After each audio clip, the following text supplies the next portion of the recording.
ये यहाँ का नेम पूरा कर्म पे निर्भर है। और फिर अंदाज लगाओ, ब्राह्मण देवता पुत्रवान बनाना तो भगवान के हाथ में है। हानि लाभ जन्म मरण जस अब जस विधि हाथ। पुत्रवान बनना अपने हाथ में नहीं है।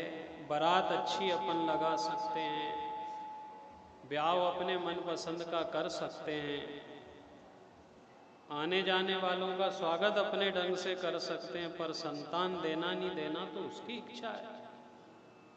दशरथ जैसे महात्माओं को भी चौथे पन में 4 सुत दीना। जब स्पष्ट दृष्टि गोचर है तो फिर आपको एक सलाह दी जाए कि पुत्रवान बनना नहीं बनाना उसकी इच्छा, पर पुण्यवान बनना अपने हाथ में। हम जपें भजन करें ईश्वर का नाम ले तो एक ना एक दिन उस पुण्य की बदौलत हम तरते जाएंगे। पहले जैसा अब समय है नहीं, क्योंकि देखो त्रेता सतयुग द्वापर सबका अलग अलग विषय था।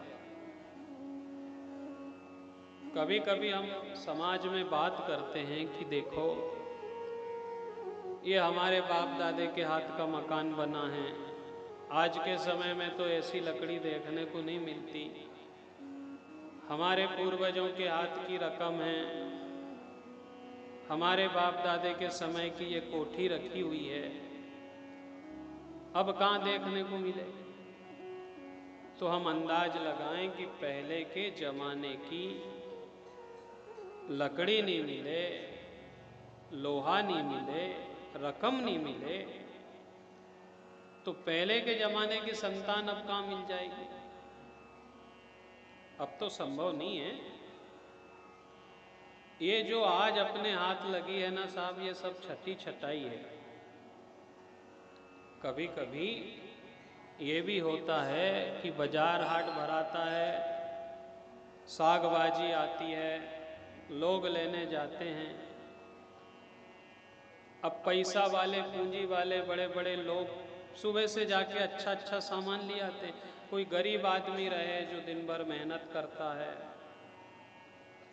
जो भी कमाता है, फिर शाम को जाएगा, दुकान वाले से मिला तो उसने दुकान वाले से पूछी कि एक बात तो बता भैया कि आलू ऐसे ही आए क्या, ये तोरई ऐसी जाई क्या। बोले ऐसी तो नहीं आई थी, ये तो सब अच्छी थी, फिर अब ये ऐसी क्यों बची। बोले भैया सुबह का बाजार लगा है और पूंजीपति लोग आए थे और अच्छी अच्छी चीज छांट छांट करके ले गए, अब ये जो बची है ये सब छठी छटाई है। तो देखो जैसे पूंजीपति अच्छी चीज छांट ले गए, पूंजी वाले लोग ऐसे पुण्य वाले भी अच्छी चीज सब छांट ले गए। किसी को बेटा अच्छा मिल गया, किसी को पिता अच्छा मिल गया, किसी को श्रवण कुमार जैसी संतान मिल गई, किसी को राम जैसे पिता मिल गए, किसी पिता को राम जैसा बेटा मिल गया। अब हम यदि सोचें कि वैसा हमें आज मिल जाए तो पुण्य था। जैसे एक साधारण व्यक्ति कमाई दमाई करके शाम को पहुंचा, चौथे पहर में सब्जी लेने गया, ऐसे ही हम चौथे पन में जाकर के जागृत होते हैं कि अब हमें कुछ मिल जाए तो फिर मिल पाना कठिन हो जाता है। इसीलिए भगवान कृष्ण जी और इनका संवाद हुआ तो उन्होंने एक ही बात कही कि देखो यहाँ कर्मों की गति बड़ी बिरली होती है, यहाँ भगवान किसको क्या दे दे, इसलिए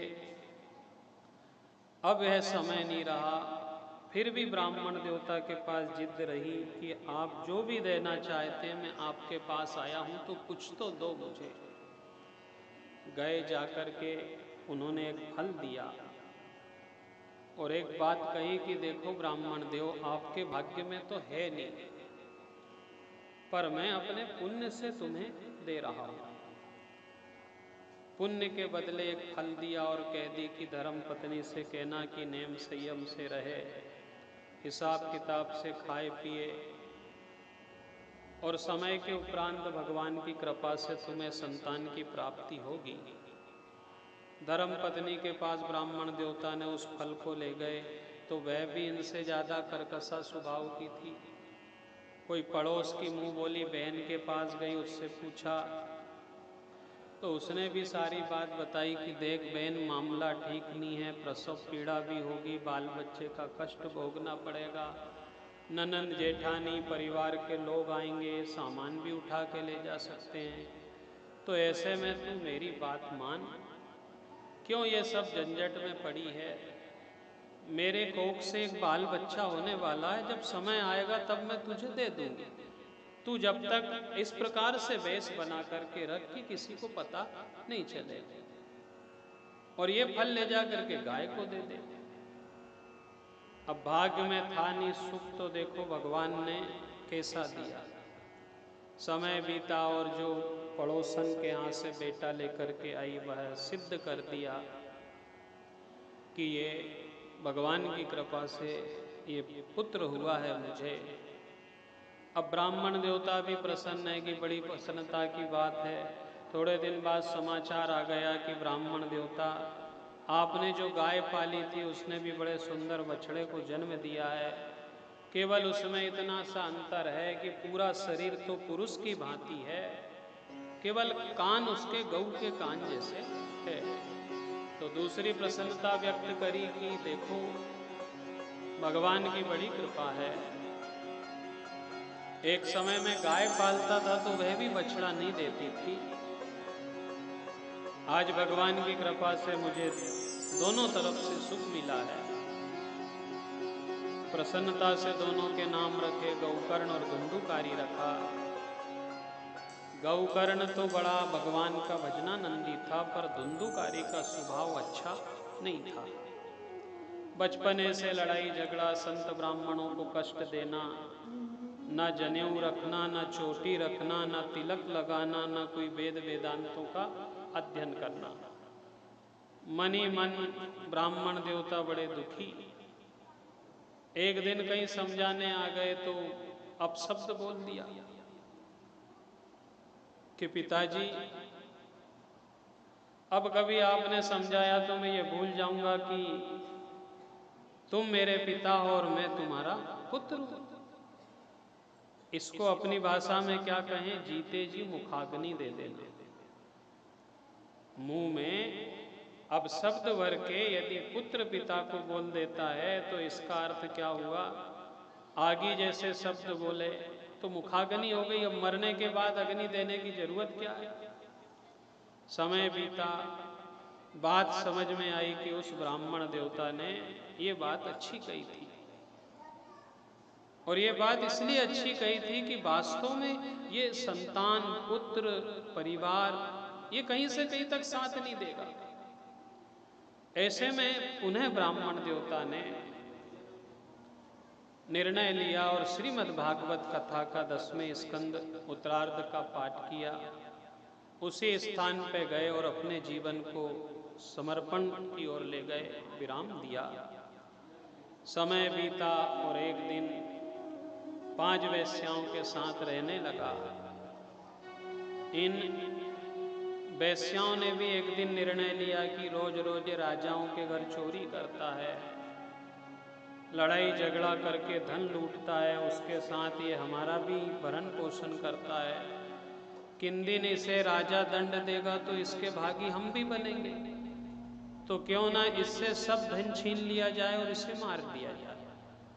इससे पहले मां भी इनकी कुएं में कूद के मृत्यु को चली गई।